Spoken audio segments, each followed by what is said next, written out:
Hello बच्चों, let's see the question.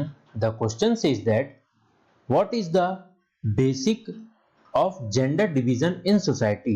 इधर पे हमसे पूछ रहा है कि जेंडर डिवीजन सोसाइटी में किस तरीके से बहुत ज्यादा प्रिवलेंट में है और किस तरीके से इसे डिवाइड किया गया है जेंडर डिवीजन को।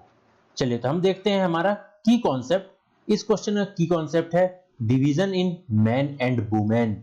ठीक है ना, जेंडर डिवीजन का मतलब ही होता है महिलाओं और पुरुषों को बांट देना दो भागों में बांट देना, कि कुछ काम डिसाइड कर देना, कुछ चीजें उनके ऊपर रेस्ट्रिक्शन लगा देना, चाहे वो मैन के ऊपर हो चाहे वो वुमेन के ऊपर हो। वैसे तो ज्यादातर वुमेन्स के ऊपर रेस्ट्रिक्शन लगती है और जेंडर डिवीजन इनके ऊपर ज्यादा ही अफेक्ट करता है। चलिए तो हम अपना आंसर देखते हैं। हमारा आंसर है the basis of gender division in the society is based on division of work between man and women. इधर पे यह पॉइंट हमें यह बता रहा है कि जो सोसाइटी में जेंडर डिवीजन किया गया है यह बेसिस ऑफ वर्क में किया गया है, काम बांट दिया गया है मैन और वुमेन्स का। इधर पे अभी मैं आपको यही चीज बता रहा था कि वुमेन्स कुछ यह वर्क करेंगी और मेंस कुछ यह वर्क करेंगे, कुछ इस तरीके से इसे बांट रखा है। जैसे कि देखते हैं हम, the main responsibility of women is house work and bringing up child.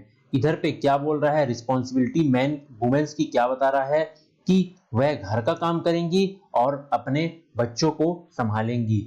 इधर पे यह मैन का वुमेन्स का वर्क डिसाइड किया गया है सोसाइटी द्वारा। कुछ इस तरीके से जेंडर डिवीजन किया जाता है, इधर पे हमें यह दिख रहा है। अब हम देखते हैं इधर पे there is a sexual division of labour. ठीक है ना, in most families where women do all the household and men work outside the work।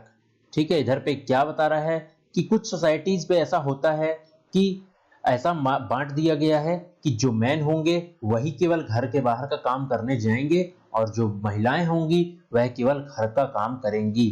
तो कुछ इस तरीके से जेंडर डिवीजन बहुत ज्यादा प्रिविलेंट में है और जेंडर डिवीजन कुछ इस तरीके से किया जाता है। तो इधर पे हमें यह सारी चीजें इधर से समझ में आई कि जेंडर डिवीजन किस तरीके से प्रिविलेंट में है, और हम कुछ पॉइंट्स के थ्रू आपको जेंडर डिवीजन बताने की कोशिश करें किस तरीके से यह प्रिविलेंट में है और आज भी यह प्रिविलेंट में है, खत्म नहीं हुआ है।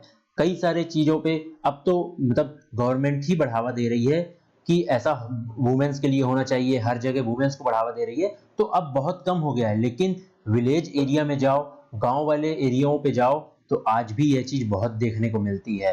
So I hope you understand it. Well, best of luck.